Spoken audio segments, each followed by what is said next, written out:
Before we begin, make sure to subscribe for more terrifying true stories every day. Now, let's head to the coast, where the sea isn't the only thing watching. There's something about lighthouses, lonely, stoic, forgotten by time, that make them perfect vessels for stories we don't talk about. This one comes from a former Coast Guard technician named Tom, who spent a 3-week rotation stationed at an automated lighthouse off the coast of Maine. This happened in 2004, and it still haunts him to this day. The structure itself sat about 8 miles off the mainland, reachable only by a supply boat or emergency chopper. It hadn't had a full-time keeper in decades. Everything was automated, but every month, a technician had to stay overnight for maintenance, logging, and emergency readiness. Tom had done these rotations before. He didn't mind the silence. The wind, the gulls, the creaking metal, all part of the job. He brought books, a radio, and preloaded movies on an old laptop. He'd sleep in the top-level quarters, just below the lantern room. His first night started normally. Fog rolled in around 11 p.m. The light rotated like clockwork, casting long sweeping beams into nothing. After eating and journaling, Tom climbed into bed, letting the low hum of the machinery lull him to sleep. He woke up at 3:12 a.m. to a knock. Not just any knock, 3 slow, deliberate taps on the thick iron door at the base of the tower. Boom, boom, boom. He froze. There were no boats scheduled, no storms reported, no transmissions over the radio. No way anyone could reach that rock without alerting him first. He stayed still for 10 minutes, clutching his flashlight. Another 3 knocks came, louder, this time with what sounded like dragging nails between them. Eventually, it stopped. He didn't sleep. The next morning, he descended cautiously and checked the camera feed. There was only one security camera, pointed at the dock stairs. At 3:12 a.m., static. At 3:13, the feed returned, no movement. The timestamp blinked rapidly before stabilizing.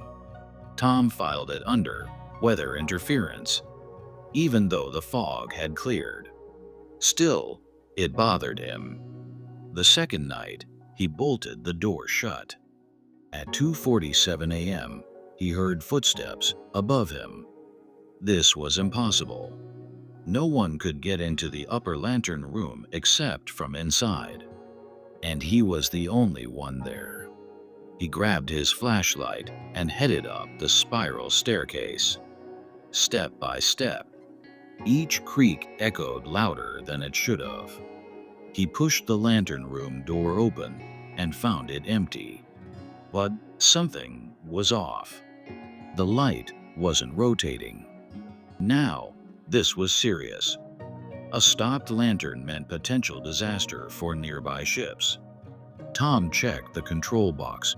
It had been manually shut off. Only one person could do that, him, and he hadn't touched it. He turned it back on. The gears groaned, lights flickered, and the beam began to sweep again. As it turned, it lit up the fog outside. And that's when he saw it. A figure standing on the rocky edge of the outcrop, completely still. Human-shaped, facing the sea. Long, soaked clothing, unmoving in the breeze.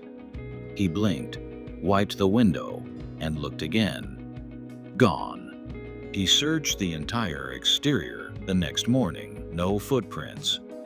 No clothing scraps. No handprints on the locked outer gate.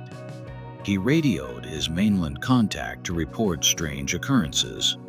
The reply was quick. Copy that. Log everything.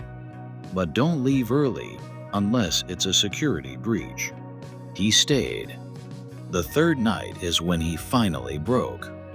At 1:03 a.m., every light in the tower shut off for exactly 6 seconds. In that darkness, Tom said he felt something crawl down the stairs past him, cold, damp air sweeping his legs.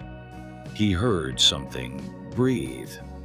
When the lights flickered back on, a single handprint smeared across the interior glass of the lantern lens on the inside.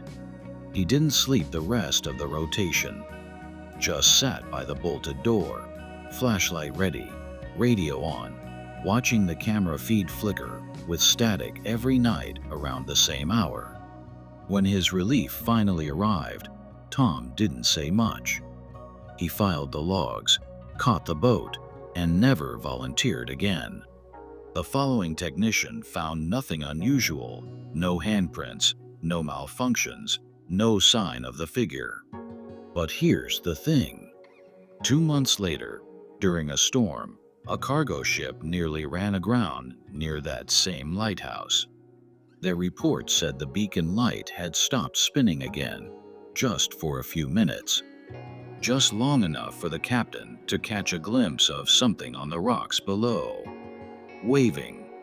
Lighthouses are meant to be seen. That's their whole purpose, guiding vessels through storms, warning of dangerous rocks, protecting life.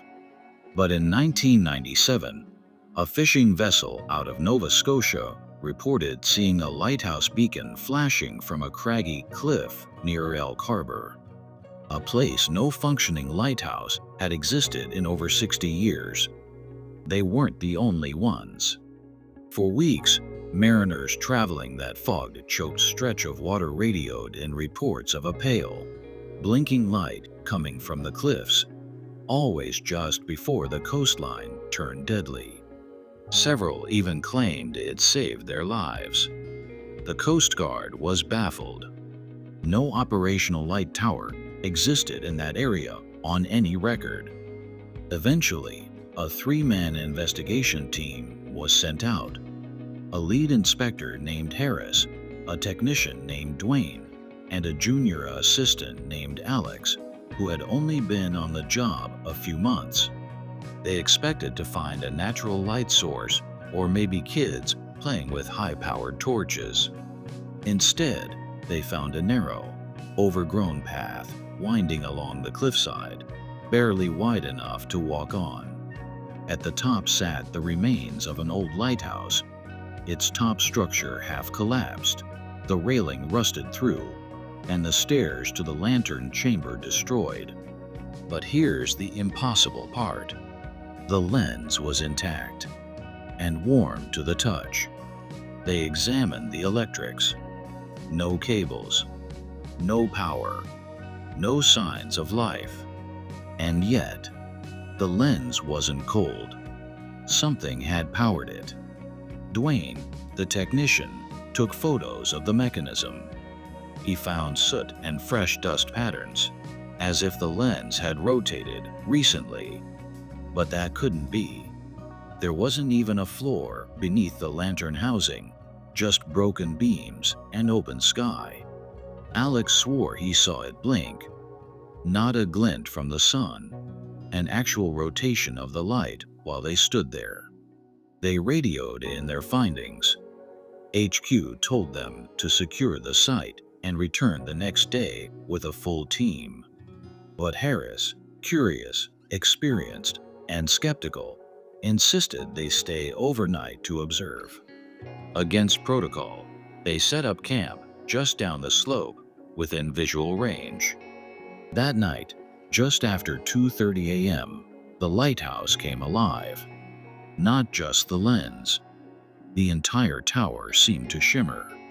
The fog thickened unnaturally, and the beacon began to rotate, slow, mechanical, methodical. The sound it made wasn't right. It wasn't a gear turn or motor whir. It was like a breath. A dragging inhale, a pause, then another exhale matched with each pulse of the light. Alex panicked. He swore someone was watching them from the window near the lantern. But there were no floors in that part of the structure. Dwayne looked through his binoculars and froze.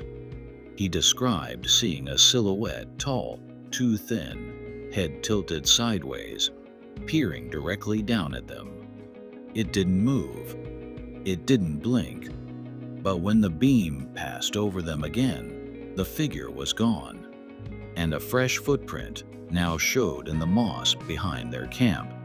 They laughed at Don, but it didn't end there. The photos Dwayne took? Completely blacked out. Not blurry, not overexposed, just pitch black, every frame from the moment they reached the tower. Even worse, Alex, who hadn't spoken since that night, quit his job the following week. Before leaving, he handed Harris a journal page he'd written that night.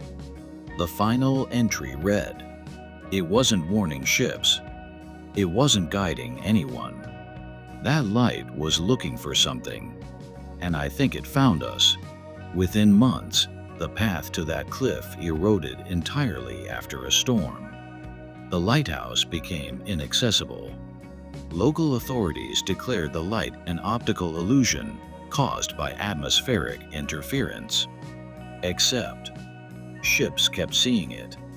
To this day, every few years, a sailor reports a pale beacon near Elk Harbor, blinking once every 12 seconds. Never caught on satellite. Never captured in photo. Harris, now long retired, still keeps a sketch of the lens by his desk. The light hasn't shown itself in years, but he says he'll know when it returns because every so often, just before he falls asleep, he swears he hears that slow, dragging breath.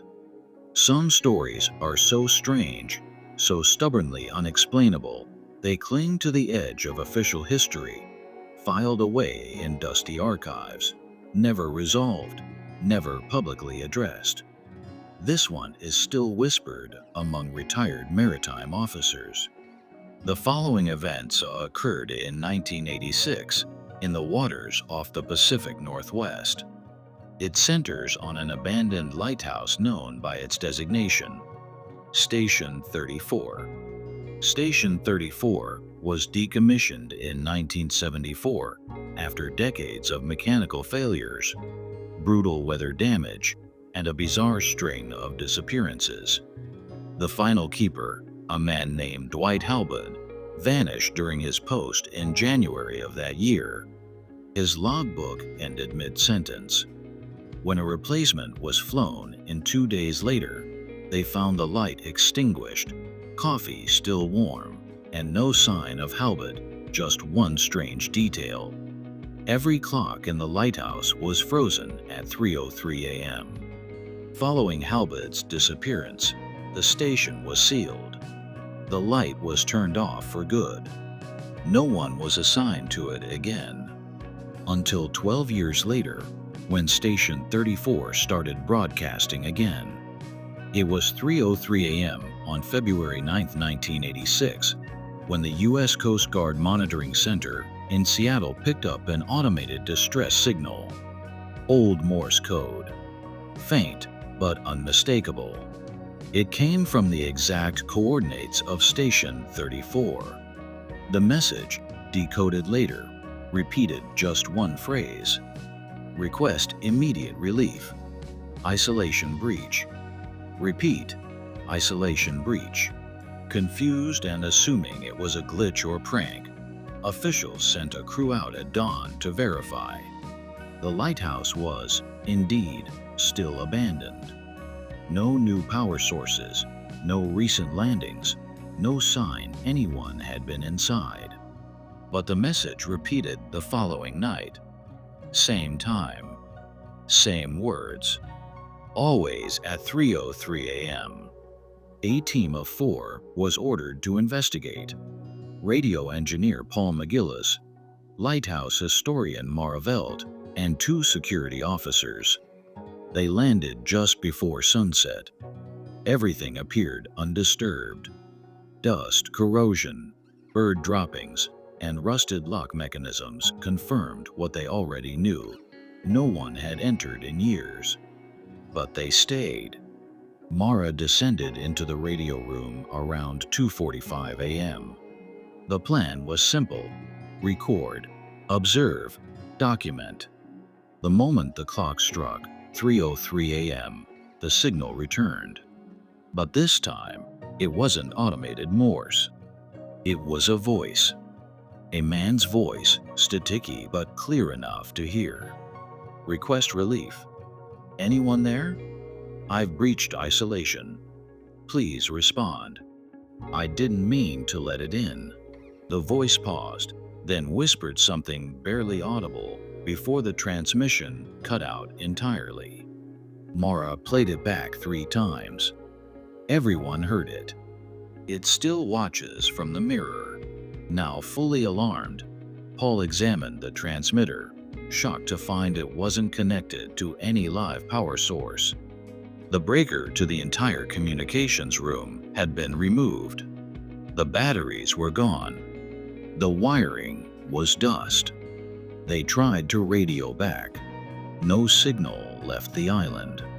Then the temperature in the room dropped. The tape recorder whirred on its own. A high-pitched tone emitted from the speaker for 5 seconds, and then silence. Outside the door, footsteps.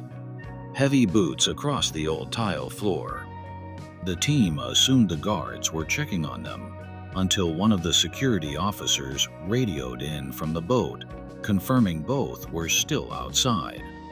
No one else should have been there. The team spent the rest of the night huddled near the entrance, too frightened to sleep. By morning, Mara was missing. They found her in the top lantern room, standing perfectly still, staring into the now dusty, shattered mirror once used to reflect the light beam. She didn't speak. Her pupils were dilated, lips slightly parted, face pale and damp. When Paul finally coaxed her down, she simply said, "I answered him." Later, back on the mainland, Mara's mental state deteriorated. She began claiming she could still hear the transmission. Only now it was louder, closer. She died less than a year later from unexplained neurological failure.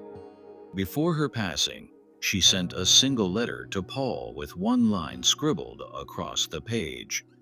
3:03 is when it listens. After that, no further transmissions ever came from Station 34. The structure has since collapsed during a storm, and the island has been marked as unstable, off limits to the public. But here's where it gets stranger. Every February 9th at exactly 3:03 a.m., the U.S. Coast Guard's radio archive logs a 2-second static burst from the same coordinates. Not long enough to decode, just long enough to remind someone it's still there, waiting.